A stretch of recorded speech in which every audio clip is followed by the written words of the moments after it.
a todas y a todos. Muchas gracias por vuestra presencia aquí. Hablo efectivamente en nombre del Movimiento por la Paz, el MPDL, una organización que ya desde los años 80 venía trabajando y luchando contra la política de bloques de la OTAN y del Pacto de Varsovia, contra la confrontación de la Guerra Fría y de las guerras calientes en Europa y fuera de Europa. Y sabemos que hoy es el aniversario, no de la continuidad de las guerras, sino de la invasión directa de Rusia, de la Rusia de Putin a Ucrania. Y yo no quiero obviar aquí, como primera premisa, que tras esa invasión, hoy estar contra la guerra sigue significando condenar sin ambages la invasión criminal de Putin a un Estado soberano y reconocer el derecho del pueblo ucraniano a defenderse, incluso a ser ayudado para no ser aplastado, compartiendo el sufrimiento que se acaba de explicar por diversos compañeros y compañeras que acaban de intervenir, el sufrimiento del pueblo ucraniano, de sus civiles, de sus niños, de sus mujeres, también de los soldados rusos y ucranianos, porque los soldados son tan personas como los que llamamos civiles. Parece que habría que preservar solo la vida de unos y no la de otros. Pero las acciones bélicas acaban consiguiendo un objetivo, que es la continuidad de las acciones bélicas. La guerra siempre trae la continuidad de la guerra. Y hoy los expertos militares que no hacen propaganda de cada parte, lo que dicen es: esta guerra está estancada, esta guerra no la va a ganar nadie, ninguna de las partes.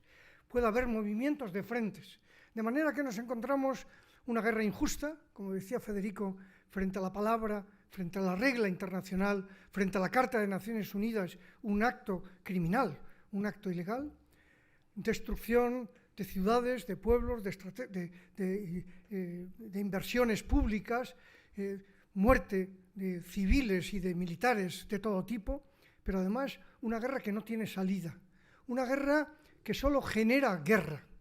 Y hemos vivido la semana pasada, estos días recientes, hemos vivido por una parte un discurso terrible de Putin, diciendo que va a seguir, rechazando, además despreciando muchos de los valores que forman parte del fundamento de nuestra democracia, de los valores ilustrados que consolidan nuestra democracia, que la configuran.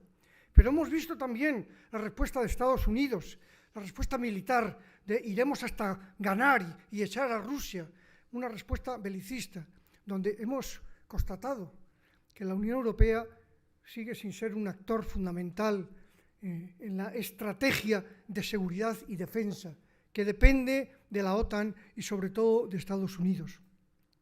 En estos días se ha incrementado la militarización del lenguaje y del discurso, un relato probelicista que hace llegar a la opinión la idea de que la única solución es la militar, y que incluso rechaza la opción en este momento de ir a una paz, porque parecería que sería una paz injusta, una paz basada que renunciaría a la justicia. Por eso, desde las organizaciones pacifistas, desde las organizaciones de derechos humanos, desde el movimiento sindical español y europeo, compartiendo un movimiento que está viendo hoy y mañana en toda Europa, Europe for Peace, Europa por la paz, en todas las ciudades importantes de nuestro continente. Estamos aquí y nos hemos reunido y hemos promovido este acto y hemos promovido este manifiesto para impulsar iniciativas de paz, para decir que es imprescindible que se busque una mesa de negociación, que se reúnan las partes, no solamente Rusia y Ucrania, sino todas aquellas partes que tienen algo que decir de manera fundamental en este conflicto, para buscar una solución negociada, una paz justa, una paz que dé seguridad, no solo a Ucrania, no solo a los países que son fronterizos con Rusia, también a Rusia y a toda Europa. La seguridad compartida, que decía Olof Palme, solo si hay seguridad para todos, dejaremos de estar bajo el hacha, bajo la amenaza de la guerra. Hay ya voces destacadas en el mundo que dicen, que vienen hablando, que frente al discurso belicista hace falta un discurso de negociación y de diálogo. Hace unos días, Jürgen Habermas, probablemente el más importante intelectual europeo vivo. Escribía un artículo en El País y en otros muchos periódicos de toda Europa diciendo, está bien, hay que ayudar a Ucrania para no ser aplastada, pero en este momento hay que buscar la paz, hay que buscar una negociación, una mesa, un espacio de negociación, prioritariamente a través de Naciones Unidas. Y decía Habermas, escribía Habermas, si le dejan, porque no le dejan muchos de los actores que están allí. Hubo un intento de negociación en el mes de marzo del año pasado en Turquía y hubo quien la paró. Y no fue precisamente Rusia quien la paró, aunque tampoco Rusia tenía mucho interés en esa negociación. Y ayer el presidente Zapatero hizo unas declaraciones en un acto diciendo también es imprescindible que la alta diplomacia del mundo se reúna y plantee una búsqueda de un final a esta guerra.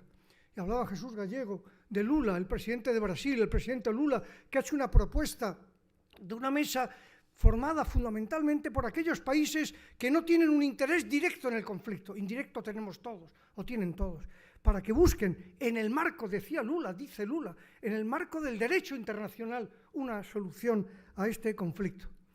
De ahí que las organizaciones pacifistas y de derechos humanos tenemos la obligación moral y política de insistir que frente al discurso de la guerra, que hoy es el predominante en este país y en Europa y en muchos otros países, frente a ese discurso hay que levantar el discurso de la paz.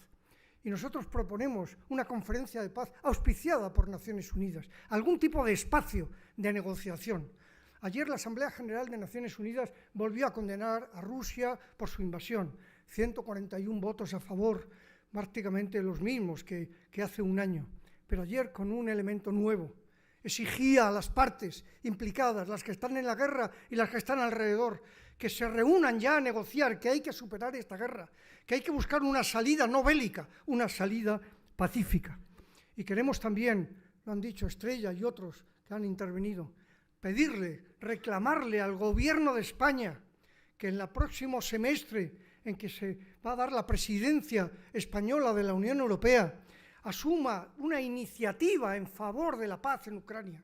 Está bien ir a ver a Zelensky, está muy bien decirle al pueblo ucraniano que está actuando con dignidad, que es un pueblo con dignidad, pero hay que dar una salida y alguien tiene que levantar esa voz. Se habla de guerra y no se habla de paz. Y termino, compañeros, amigos y amigas. Mucha gente bien pensante, de todos los ámbitos, tacha esta posición como de utópica, como de buenismo. Sí, todo eso está muy bien, pero hay un argumento, es que Putin no quiere. Putin no quiere, hoy Putin no quiere, sin duda alguna, Putin no quiere la negociación.